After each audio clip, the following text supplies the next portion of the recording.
Maka jemaah sebenarnya lupa kita minta rezeki sama Allah setelah sholat, tidak masalah. Tadi di dalam sholat sudah minta kita. Dalam duduk antara dua sujud, Rabbi gfirli atau Allahumma gfirli warhamni wajburni wahdini warzuqni. Itu minta rezeki. Nah, sedang di mana pikiran kita saat baca itu jemaah? Rezeki padahal.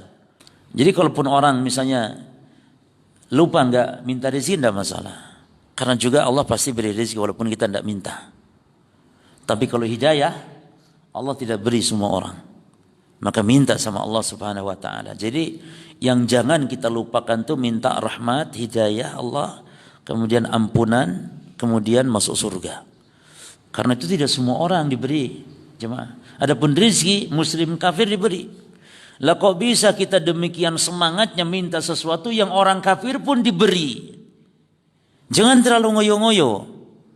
Sampai seperempat jam minta rezeki. Minta hidayah kadang lupa. Tidak ada minta hidayah sama Allah. Minta dimasukkan surga, minta dihindarkan dari neraka, minta ditetapkan di atas iman, Islam, sunnah. Ya, mendoakan orang tua, mendoakan, malah lupa. Nah,